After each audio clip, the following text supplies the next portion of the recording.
Hello, students. Myself, Anurag Mishra, Head J Division Ellen Digital. Students, आज मैं उन students के बारे में बात करने आ रहा हूँ जो जेई मेन में अपीयर करने आ रहे हैं, जेई मेन 2024। स्टूडेंट्स, इस वक्त आप में से ज़्यादातर स्टूडेंट्स का सिलेबस फिनिश हो चुका होगा। सिलेबस फिनिश होने के बाद स्टूडेंट्स के अंदर एक बहुत ही हॉलोनेस सी होती है। उसको फील हो रहा होता है कि इतना बड़ा वास्ट सिलेबस उसने कवर किया है, उसको वो रिवाइज कैसे करेगा। इस वक्त एक बहुत ट्रांजिशन स्टेट होती है। बट बेटा, ऐसा सारे स्टूडेंट्स के अंदर होता है।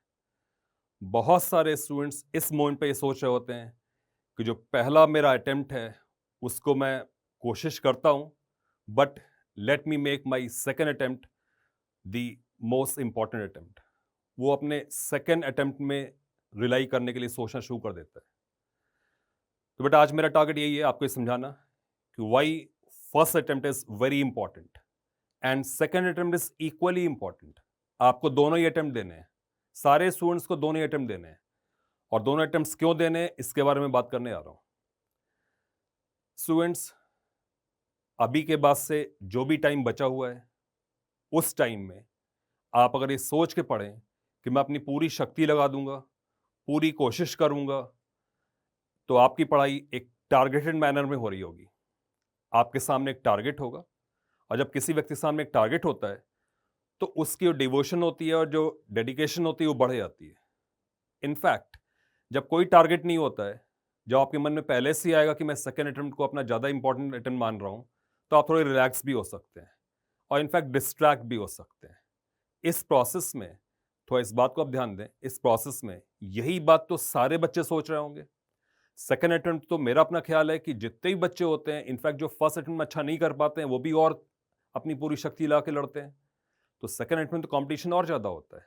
तो इसलिए जो थोड़ा एज आप गेन कर सकते हैं बाई चांस, वो न्यूट्रलाइज हो जाता है, because everybody is focusing on second attempt.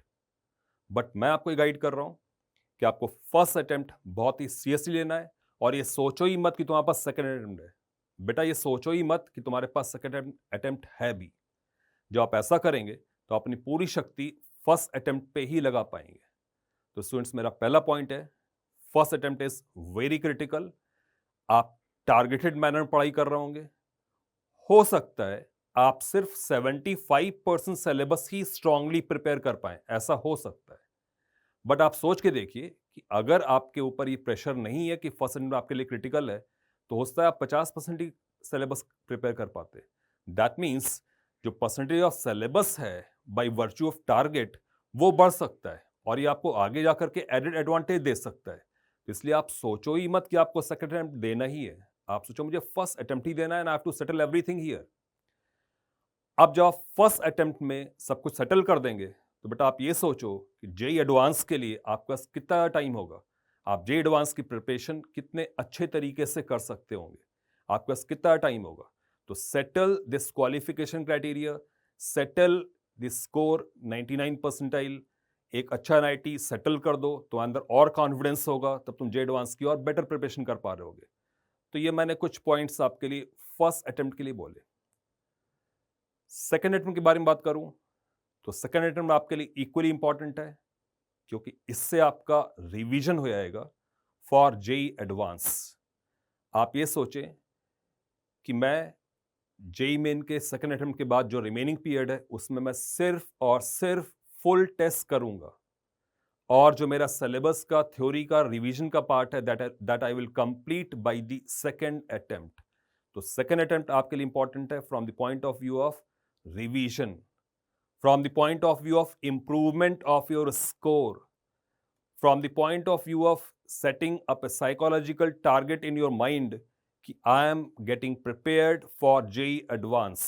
क्योंकि बेटा, जब आप बोर्ड एग्जामिनेशन से आओगे या जेई मेन, जो बच्चे क्लास 12 पास स्टूडेंट्स अपीयर कर रहे हैं, वो बच्चे जब फर्स्ट अटेम्प्ट दे देंगे तो फर्स्ट अटेम्प्ट के बाद काफ़ी समय के बाद जेई एडवांस आएगा। तो बीच में अगर एक इंटरमीडिएट टारगेट होगा ना, तो उस इंटरमीडिएट टारगेट की प्रेशर की वजह से वो अपना सिलेबस अच्छे से पहले ही रिवाइज कर सकेंगे, और जेई मेन सेकेंड अटेम्प्ट और जे एडवांस के बीच का जो समय है उसमें सिर्फ फुल टेस्ट से अपनी कंप्लीट प्रिपरेशन कर चुके होंगे।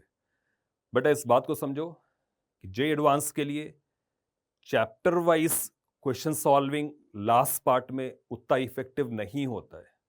चैप्टर वाइज सॉल्विंग इसलिए इफेक्टिव नहीं होता है क्योंकि जे एडवांस में जो क्वेश्चंस आते हैं they are new, they have got multi applications, they have applications from various chapters, उनका एक सिंक करना होता है, उनका मैनिपुलेशन करना होता है।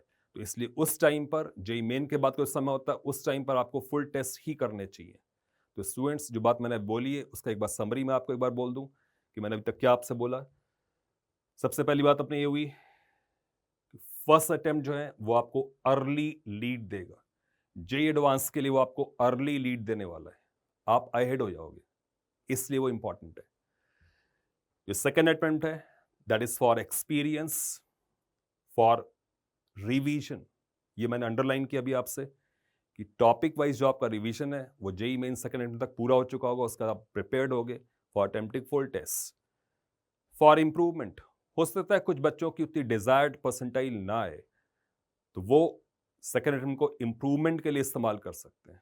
बट सेकेंड अटेम्प्ट एक चांस है, वो आपका ओनली रेमेडी, द सॉल्यूशन नहीं है। इसलिए आप सोचो कि मुझे फर्स्ट अटेम्प्ट ही देना है। जब तक आपके दिमाग में होगा मेरे पास सिर्फ एक ही अटेम्प्ट है, तब तक आपके जो अटेम्प्ट है उसकी जो तीव्रता है और ज्यादा होगी, आपके मन में और ज्यादा तीव्रता होगी कि मैं इसको और मन से इसको प्रिपेयर करूं। तो बेटा यही बात चल रही थी अपनी, make first attempt your best attempt as it helps to set you a target. Achieving syllabus target. But इस बात पे इंफेसिस ये है कि मान लो आप सारा सिलेबस नहीं कर पाते, जैसा मैंने थोड़ी देर पहले मैंने आपसे कहा कि आप सारा सिलेबस कवर नहीं कर पाते, बट स्टिल अगर आप किसी मनोयोग से पढ़ रहे हो, किसी टारगेट से पढ़ रहे होगे, तो शायद ज्यादा कवर कर पाओगे। तो सिलेबस का एक बड़ा हिस्सा फर्स्ट अटेम्प्ट में कवर कर चुके होगे, और वो जितना ज्यादा होगा उतनी ज्यादा आपको हेल्प सेकंड अटेम्प्ट में मिलेगी और उतनी ज्यादा हेल्प आपको जेईई एडवांस के लिए मिलेगी। तो अचीविंग सिलेबस टारगेट के लिए बहुत इंपॉर्टेंट है। अब मैं आपको ब्रॉडली एक कैलेंडर दे रहा हूं। ब्रॉडली मैं इसलिए बोल रहा हूं कि मैं आपको वॉल्यूम, ट्यून ऑफ टाइम जो आपके पास अवेलेबल है उसके बारे में बता रहा हूं कि कितना समय आप निकाल सकते हो।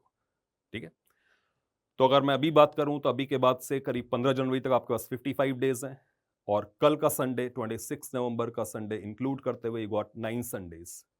तो बेटा संडेज के बारे में मेरा आपसे कहना ये है, use it like a power play.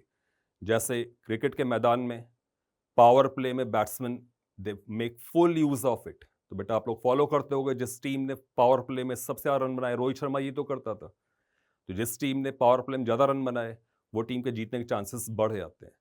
तो use Sundays as power place, इसलिए मैंने इसको अलग से हाईलाइट किया है। इस दिन आपको अबाउट 12 आवर्स तक की स्टडीज करनी चाहिए। मैं अभी अज्यूम कर रहा हूं कि आप में से ज्यादातर बच्चे स्कूल जाते हैं, उनके प्रोजेक्ट वर्क्स होंगे, प्रैक्टिकल के वर्क्स होंगे और अदर स्कूल एक्टिविटीज होंगी, उस चीज को मैं इंक्लूड करके अपनी बात बोल रहा हूं। तो make every Sunday count, clock 12 hours on every Sunday on remaining days. तो बेटा मैंने आपसे पहले ही कहा कि मैं काउंट करके चल रहा हूं कि आप स्कूल जाते हो, प्रोजेक्ट वर्क होता है और एलाइड एक्टिविटीज होती हैं, तो इसलिए आप उतना समय नहीं दे सकते शायद, लेकिन फिर भी मैं on every day I am counting 6 hours. तो आप अगर जुडिशियसली अपना दिन यूज करोगे तो 6 घंटे आप निकाल सकते हो। और बेटा इसमें भी बहुत सारे ऐसे दिन होंगे क्योंकि आपका सिलेबस खत्म हो चुका होता है, मोस्ट ऑफ स्कूल्स में प्रिपरेशन लीव हो चुकी होती है। तो अगर आप प्रिपरेशन लीव का प्रॉपर यूटिलाइजेशन करोगे तो उन डेज पे भी आप 10 to 12 आवर्स निकाल सकते हो। बट स्टिल ब्रॉडली स्पीकिंग अगर आपसे मैं बोलूं तो जो effective hours of self study आप निकाल सकते हो 9 संडेज पे 12 आवर्स, रेस्ट 46 डेज पर आप 6 आवर्स पर डे के हिसाब से अप्रॉक्सीमेटली 384 बन रहा है। And let me round it of, जिसको मैं बोल सकता हूँ 400 आवर। तो बेटा ये सोचो कि मैं अपने लिए एक 400 आवर्स का चैलेंज रख रहा हूँ। मैं आपको टाइम स्लॉट का चैलेंज इसलिए दे रहा हूँ कि you can start your clock now. आप ये सोचो कि अभी सर ने मेरे को 25 नवंबर को ये बात बोली है, 26 November is my T equal to 0 for a 400 hour challenge. तो सेट योर क्लॉक नाउ। आज ही सोचो कि आज ही मैं अपना टी इक्वल 0 सेट कर दूंगा, माई क्लॉक बिगिंस। तो बेटा जब आप इससे क्लॉक सेट कर दोगे ना तो 400 घंटे, जब आप 400 घंटे पूरे करोगे ना तो आपके अंदर इतना सेल्फ कॉन्फिडेंस होगा बेटा, बिलीव मी, फर्स्ट अटेम्प्ट नहीं तो सेकंड अटेम्प्ट में तुम सक्सेसफुल होकर जरूर निकलोगे और जे एडवांस भी फोड़ दोगे। इसी तरीके से टारगेट पढ़ाई करनी चाहिए। हाँ, कोई दिन ऐसा हो सकता है जो आपसे मिस हो जाए, बट किसी और दिन फिर आप एक्स्ट्रा एफर्ट करके उसको कवर अप कर सकते हो। तो I am giving it you a 400 hours challenge. और बेटा तुम में से जो बच्चे कमांडोज हैं, एंटरप्राइजिंग स्पिरिट वाले हैं, वो उसको 500 बना दो ना। तुम में से जिन बच्चों को बीच बीच में ज्यादा छुट्टी की लिबर्टी है, वो उसको 500 घंटे बना दो, but make a target of this tune. अब इसमें मैं आपसे कह रहा हूं ब्रॉडली, आप 1/3 टाइम थ्योरी पे दो। बेटा थ्योरी होता है, उससे बहुत कम क्वेश्चंस डायरेक्टली आते हैं। Mostly all the competitions are application based, और एप्लीकेशंस आप सीखते हो क्वेश्चन से। तो क्वेश्चन सॉल्विंग में आपका मोमेंटम तब आएगा जब आप उससे ज़्यादा टाइम दोगे। तो मैं 2/3 टाइम आपको बोल रहा हूँ approximately give to the question solving and 1/3 time to the theoretical part. अब मैं ऑन एवरेज बोलूँ कि अगर आप 250 आवर्स की क्वेश्चन सॉल्विंग कर रहे हो एंड पर आवर 20 क्वेश्चंस अगर आप सेटल करते हो, be a single correct question के बारे में बात हो रही है, एक सिंगल करेक्ट क्वेश्चन 20 किए जा सकते हैं 1 आवर में। तो आप सोचें कि what's tune of questions that you are able to solve, that is 5000 questions approximately. अगर आप बोलो तो 1500-1600 क्वेश्चन आप पर सब्जेक्ट सॉल्व कर रहे होगे, which is a huge number. और इस ह्यूज नंबर में आप सिलेबस का एक बहुत बड़ा हिस्सा कवर कर सकते हो। बेटा एक ऐसा चैलेंज है, ये एक ऐसी चीज है कि पर डे आप सोचो, पर डे आप कितना सॉल्व कर रहे होगे, and over this period when this period ends, तो आपके पास कितना बड़ा एक नॉलेज बैंक होगा। And this can crack anything, this can crack anything. ये बेटा मास्टर की होती है, और कोई मास्टर की नहीं होती। बहुत तरह की बातें की जा सकती हैं, बट सक्सेस तो कुछ करके ही मिलती है ना, बिना किए हुए नहीं मिलती। तो students go for 5000 questions challenge. अब वो कैसे करना है? बेटा मेरे बैटल प्लान से तुम अपना युद्ध नहीं लड़ सकते, तुम अपना युद्ध लड़ सकते हो अपने बैटल प्लान से।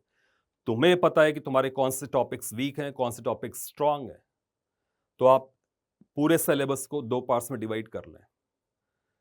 जेई मेन के लिए 100% सिलेबस कवर करने की कोशिश करनी चाहिए, बिकॉज वहां पे क्वेश्चंस का लेवल बहुत ज्यादा नहीं होता है, मॉडरेट टू इजी होता है। दैट मीन्स अगर आप 100% सिलेबस कवरेज करते हो, तो वो टॉपिक्स जिसको आप वीक समझते हो, अगर आपने उससे 25 सवाल भी सॉल्व कर रखे हैं, 30 सवाल भी सॉल्व कर रखे हैं, तो कम से कम आपको फॉर्मूले आते होंगे। तो अगर उसका कोई इजी क्वेश्चन आए तो आपसे क्रैक हो जाएगा। हो सकता है किसी टॉपिक को आप बहुत डिफिकल्ट अज्यूम करते हो, बट उसका क्वेश्चन ईजी आए। अभी मैं जेई एडवांस के बारे में बात नहीं कर रहा हूँ, मैं जेई मेन के बारे में बात कर रहा हूँ। तो वहां का जो क्वेश्चन का लेवल होता है मॉडरेट होता है, वो कुछ क्वेश्चंस करके, फॉर्मुलों का मैनिपुलेशन करके उसको अचीव किया जा सकता है। इसलिए गो फॉर 100% सिलेबस, बट उसको आप 2 पार्ट में डिवाइड कर दो। एक वो पार्ट जो आपका स्ट्रांग पार्ट है, जिसको मैं ग्रुप 1 बोल रहा हूं, जिसमें आप 75% सिलेबस ले रहे हो, वो आपका कोर बेस है, वो आपका कोर बेस है। आपको सारे शॉट्स खेलने आने चाहिए, बट कुछ शॉट्स आपके ऐसे होते हैं जो आपके यूएसपी होते हैं, उन्हीं शॉट्स के बारे में बात कर रहा हूँ। तो 75% सिलेबस आप आइडेंटिफाई करो कि आपके कौन से स्ट्रांग है, उसमें आपको ज्यादा टाइम देना है। बट जो रिमेनिंग 25% है, करना उसको भी है, तो आप मॉडरेटली करना है। अगर आप इसमें 2 एक्सरसाइज कर रहे हो, तो इसमें आपको 1 एक्सरसाइज करनी चाहिए। हो सकता है ये आपको उतना ही रिवॉर्ड दे जितना ये देने वाला है। हो सकता है टॉपिक इंटरेस्टिंग हो, बट इसका क्वेश्चन हार्ड है। हो सकता है टॉपिक नॉन इंटरेस्टिंग हो, बट इसका क्वेश्चन ईजी है। तो इसलिए फॉर्मूले जानना बहुत जरूरी है, एटलीस्ट फॉर्मूलों का बिट ऑफ यूज जानना बहुत जरूरी है। At least 1 exercise from this group is recommended. जो भी आप टॉपिक चूज कर रहे हो, उसका 1 एक्सरसाइज आप जरूर सॉल्व करो। तो हो सकता है कोई इजी क्वेश्चन आए तो आपसे क्रैक हो जाए। तो draw your own battle plan for group 1। Number of questions में ज्यादा रखे हुए हैं। जो 5000 क्वेश्चंस का मैंने आपको चैलेंज दिया था, मैंने उसके अकॉर्डिंग लिया हुआ है। तो 40 to 50 क्वेश्चंस पर टॉपिक आपको लेने हैं, supplemented with your class notes. बेटा जो आपके क्लास नोट्स हैं, जो आपने अभी तक बनाए हुए हैं, वो आपके लिए बहुत इंपॉर्टेंट है, क्योंकि वो आपकी लाइफ लाइन है। उसमें आपने बहुत कुछ लिखा हुआ है, वो आपकी लाइफ लाइन है। पहले क्लास नोट्स पढ़ो, थॉरली पढ़ो, और इस तरह से पढ़ो कि उसको दोबारा पढ़ने की जरूरत नहीं पड़े। इतने अच्छे से पढ़ो, इतने कॉन्सेंट्रेशन से पढ़ो। उसके बाद जो टॉपिक्स आपके फर्स्ट ग्रुप में आ रहे हैं, उसमें आपको ज़्यादा टाइम देना है, उससे 40 to 50 क्वेश्चन सॉल्व करने हैं। और जो ग्रुप 2 में आ रहे हैं, उसमें क्लास नोट के साथ supplement with 20 questions per chapter, but I would go with, in this part I will go with previous year questions, because क्योंकि एक तो हम वैसे ही हमने लिमिट कर दिया है प्रैक्टिस को, तो इसलिए हम क्यों ना वो क्वेश्चंस का चुनाव करें जो पिछले सालों में पूछे गए हैं, जिससे आपकी प्रोबेबिलिटी इसमें बढ़ जाएगी। तो इस पार्ट के लिए मेरा रिकमेंडेशन है कि स्ट्रिक्टली आप इसको फॉलो करें।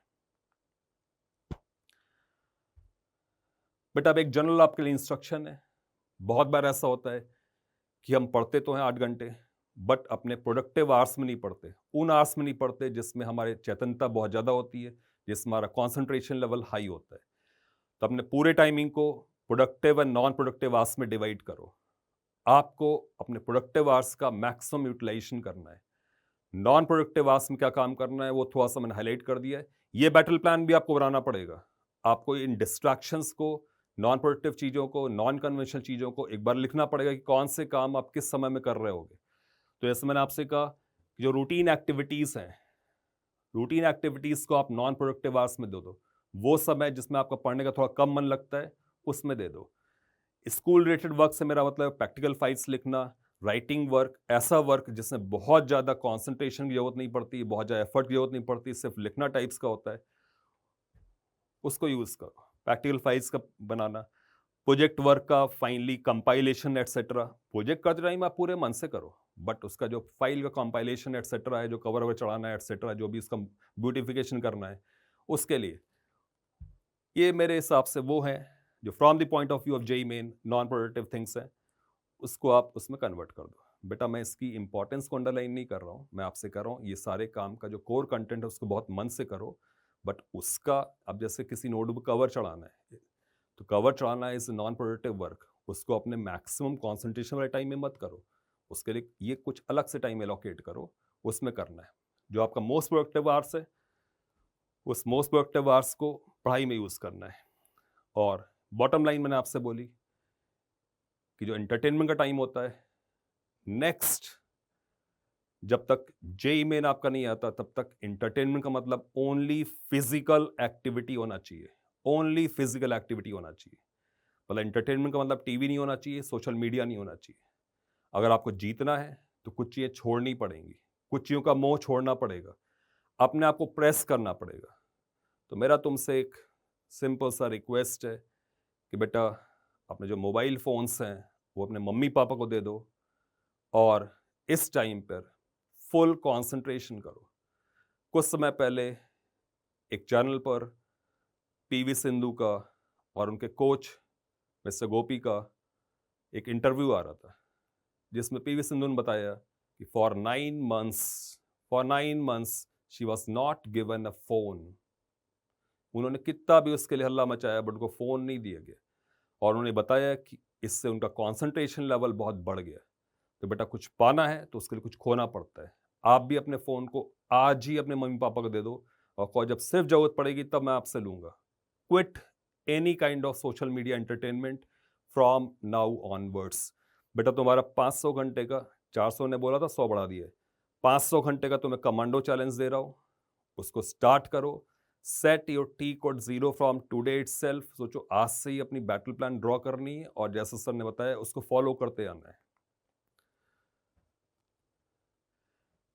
Identify your most productive and energetic hours, use it for self study, जैसा मैंने तुम्हें गाइड किया। Entertainment should be only physical activity, ठीक है? No to mobile, TV, social media. अपनी बात हो चुकी है, तुरंत क्विट करो बेटा, तुरंत फोन को ना साइड में रख दो एकदम।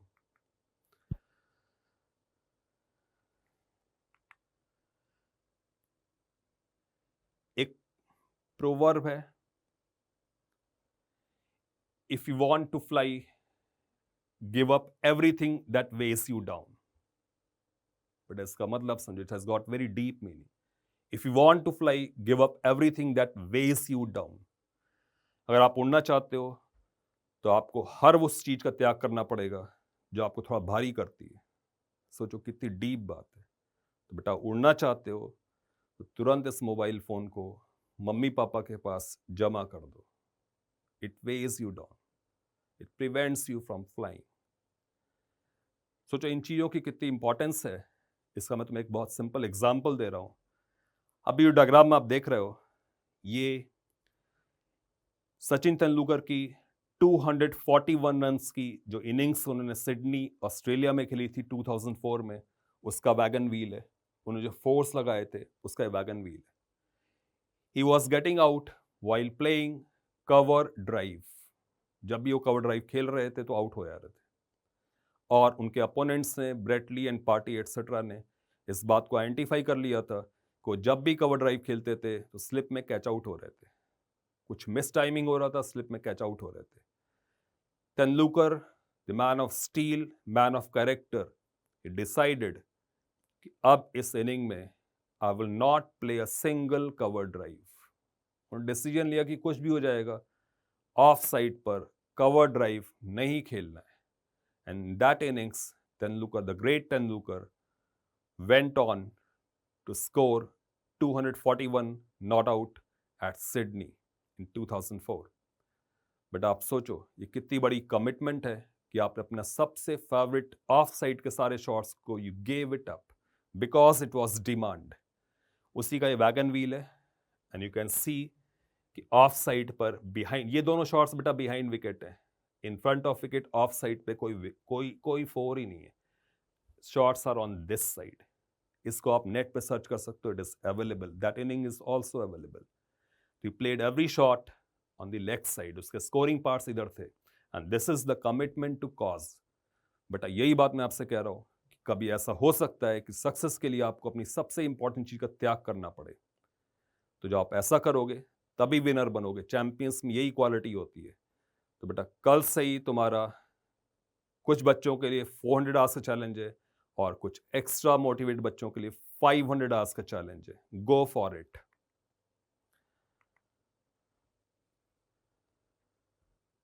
Stick to a plan. जो भी आप प्लान बनाते हो, पहले तो बहुत बड़े बड़े प्लान्स मत बनाओ, stick to a plan. Planning बहुत बड़ी नहीं होनी चाहिए। If you miss a day then don't stress yourself. हो सकता है जो आपने चैलेंज बनाया आज आपके 6 आवर्स 8 आवर्स होने थे, बट वो मिस हो गया, पर कोई बात नहीं बेटा, उसको आप कवर अप कर सकते हो ना। कल आप कुछ एक्स्ट्रा वर्क कर सकते हो कहीं और से। आपको believe believe on some nature thing कि आपने आज कुछ मिस किया है, तो कल आपको वो डेफिनेटली रिटर्न बैक मिलेगा। हो सकता है कल आपको ऐसा समय मिले जिसमें उसको आप कवर अप कर सको। जो लोग पूरे मन ला के लगे होते हैं ना, उसको पूरी कायनात कहते हैं ना हेल्प कर रही होती है। आज आपका कुछ समय खोया है तो कल आपको फिर से मिलेगा, कहीं ना कहीं से एक्स्ट्रा टाइम आपको डेफिनेटली मिल जाएगा। But keep on working harder. Stress मत डालो, नेक्स्ट टाइम उसको कवर अप करो। Replan those lost hours in that week itself. If you succeed it means you are a good time manager. हो सकता है at the end of the week आपका जो weekly our plan था वो आप कंप्लीट कर दो। ऐसा हो सकता है, अगर आपने ऐसा कर दिया तो आप already you have become a champion. In fact, you have become a good planner, good time planner. Make a planner on your calendar and all plans at same place. Then से एक बड़ा सा अपने सामने एक बहुत बड़ा सा चार्ट बनाओ, सामने स्टिक कर दो, वीक बाय वीक एडवांस करो उसमें। और जो भी तुम्हारे सारे थॉट्स होते हैं वो एक ही जगह पर रखो, वो मल्टीपल जगह पे नहीं होनी चाहिए। फेस केमिस्ट्री मैथ्स का एक ही साथ रख दो। कुछ ऐसा बनाओ कि एक ही साथ तुम्हें दिखाई पड़े, तुम्हारे टारगेट्स एक साथ दिखाई पड़े, मल्टी प्लेसेस पे नहीं होने चाहिए, सिंगल सोर्स होना चाहिए। इन सारी बातों के बाद मैं इस ग्रेट थॉट से एंड करूंगा, which was said by Henry Ford. Whether you think you can or you think you can't, you are right. तुम अगर ये सोचते हो कि तुम ये काम कर सकते हो तो भी तुम सही हो, और तुम अगर ये सोचते हो कि मैं नहीं कर सकता तो भी तुम सही हो। क्योंकि अगर तुम सोचते हो कि मैं कर सकता हूं तो जाहिर सी बात है कि तुम कहीं ना कहीं से समय निकाल लोगे। और अगर तुमने एक बार ये बिलीव कर लिया कि मैं ये नहीं कर सकता, मैं ये नहीं कर सकता, तो बिलीव मी उसके लिए भी तुम समय बर्बाद कर दोगे। तो बेटा believe in yourself, make it happen, और make it motto of your life. These are great sayings from a great person. Whether you think you can or you think you can't, you are always right. इसका सीधा सा मतलब है तुम जो चाहो वो कर सकते हो। स्टूडेंट्स, इस तरह के सेशंस के साथ मैं आपके साथ बार बार आता रहूंगा, एवरी वीक आता रहूंगा। मैं आपसे रिक्वेस्ट करूंगा कि वीडियो को लाइक करें, इस चैनल को सब्सक्राइब करें और हमारी टीम जो मॉन्यूमेंटल एफर्ट कर रही है स्टूडेंट्स के नॉलेज एनहांसमेंट के लिए, उनके मोटिवेशन के लिए, उसको आप सलाम करें और आपका सलाम जो है वो एक सब्सक्राइब के फॉर्म में आना चाहिए। डियर स्टूडेंट्स, LNJ चैनल को सब्सक्राइब करें और सब्सक्राइब अभी करें, उसके लिए भी अपना T-0 अभी सेट कर दें। बेटा तुम जितने सब्सक्राइब करोगे हमारा उतना ज़्यादा मोटिवेशन बढ़ेगा, हम उतने ज़्यादा अच्छे वीडियोस आपके सामने लाएंगे। Thank you.